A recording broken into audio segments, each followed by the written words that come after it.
Greetings, it is I, Countess Naravan Dracovin, Lord and Emperor of the Dracovin Empire, and welcome. It is time to continue my discussion on Advanced Dungeons & Dragons, the second edition of AD&D. Well, where we last left off, we finished up with encounters. It's time to talk about NPCs. Alright, now, everything that a DM can do, the most important thing they can do is the management and creation of non-player characters, NPCs. Because, think of it this way. If your players are in a world where there are no anything else, no other things to interact with, no other people to interact with, it's just an empty limbo. It's just an empty environment. An NPC is every creature or being that a player interacts with in the world. Whether monster, whether other humans, whether other humanoids, all of these are NPCs. It's the interaction with NPCs that makes a role-playing game a role-playing game. It adds levels of fun. It's something that the players are interacting and reacting to. Even all the monsters are NPCs. That's why it's so vast. Everything that your players could possibly interact with, NPC. Something like a trap, not an NPC. Something like a charging dragon, NPC. Your players can react to it however they want or try to interact with it however they want. It's probably charging to get after them. Now the fact is, the reaction, the complexity of the interactions between the player and the DM are going to depend on how the DM interprets these NPCs. And they could be very simple interactions, or they could be incredibly complex, depending on the nature of the relationship between the characters and the NPC and the situation that they're in. There can be a level of challenge in running an NPC, but we break it down beginning already to make it a little easier. We break it down between creatures and full NPCs.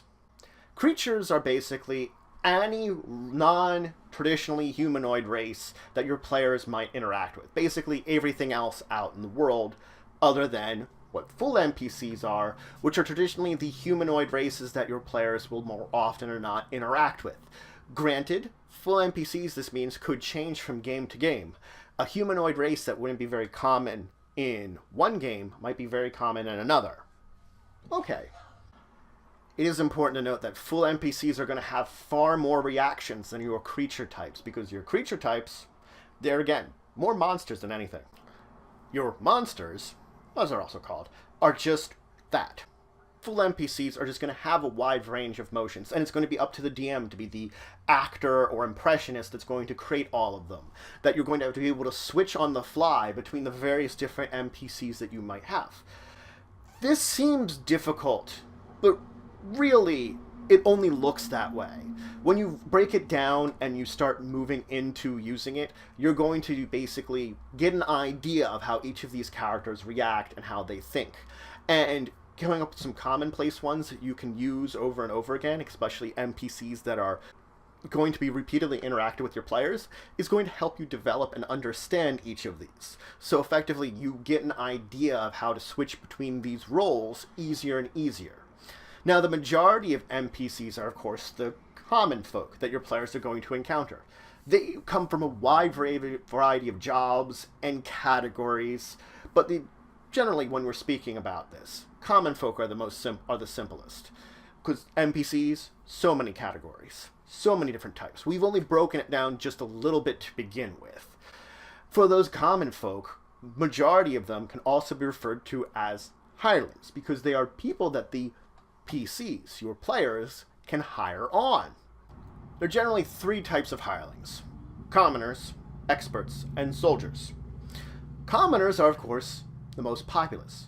Commoners are someone that might have a specialized knowledge, but would not have a highly specialized skill. They will have a skill that effectively anybody could learn. The knowledge on that side, that's something that they might have to take some time to learn specifically. But the actual skill that they have to enact their job, whatever it is, that's going to be something that's a little easier for anybody to pick up. And the sheer fact is that the majority of the population of any kind of civilization is going to be commoners. Most civilizations are built on a backbone of them. Experts, on the other hand, might still have this highly specialized knowledge, but they also have highly specialized skills. Now, this doesn't mean that... This means that they're going to effectively be less experts because less people are going to be diving into the skill. And if you want to hire on an expert, it's more expensive than you hiring on just a commoner. Now, the book does list a full selection of of medieval occupations. These are occupations that would have taken place in a time period at least with a similar sort of level of existence than the average Dungeons & Dragons game. This doesn't list every job, and there are some minor things that you can do with some of these jobs. For example, the actual miner. A copper miner is an entirely different job than a tin miner. So you can see how even being a miner alters things completely differently, that you can break it down even more, that there are subcategories to even all of these jobs, and these aren't even all the jobs that you can have for experts. There are 3 exceptions to this that we do want to separate out. The assassin, the spy, and the sage, because each of them have very powerful impact on adventurers should you choose to include them in. So use any of these sparingly. It's also important to note that there could be even more exotic expert jobs than anything on the list here too. These exotic ones, even rarer, even more expensive. It is kind of up to the DM to see how deep down this rabbit hole of expertise you actually drop down. Now let's talk about the assassin. Because the assassin is an occupation that's more chosen than actually, learned. It has to be someone that usually is skilled in fighting, stealth, and doesn't have the moral scruples to prevent themselves from killing and murdering people. And the thing is, if players want to hire an assassin, it's not going to be lawful. It's not going to be good. And it's also a lot of buyer beware. These are people without a lot of moral quandaries, so they're not going to kind of be guaranteed that they're success, or guaranteed that you give them money and they'll actually do what you have. Just because you paid them doesn't mean they'll actually do what you want. And again, it's also, you're not maybe going to know what the success rate of whatever it is going to be. There's no chart, no dice rolls, no nothing. It's actually up to the DM to determine how success works for the assassin and whether they will be successful or not. It will be completely up to them to determine. So they might not be reliable or dependent, but you could always hire an assassin to kill someone if you're not lawful or good either. But that's it for today. I started diving into NPCs, and when we talk about NPCs, it's basically every other living creature that's not a plant. Basically every other animal, in a way. But anything that your players will actually physically interact with and get a response to. That's, I guess, the best way of saying it.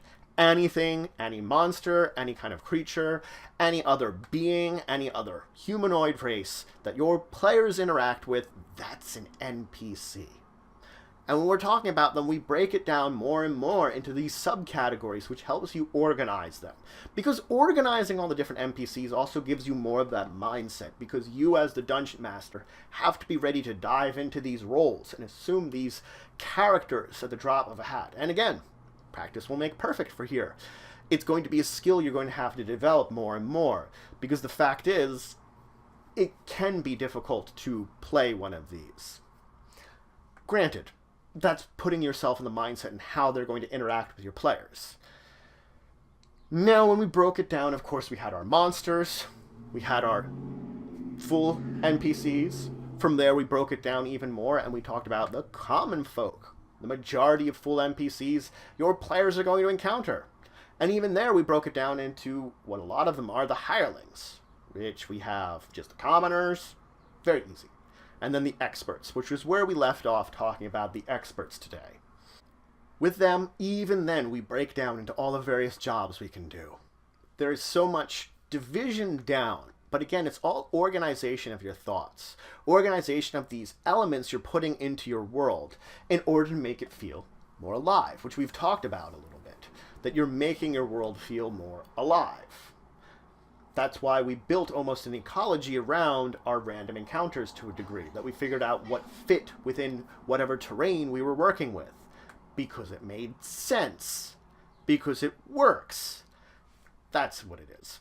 In the next episode, we're going to continue breaking down our commoners with finishing up with some information about the assassin. No, talk about the spy, the sage, talk about soldiers, and we continue deeper into NPCs.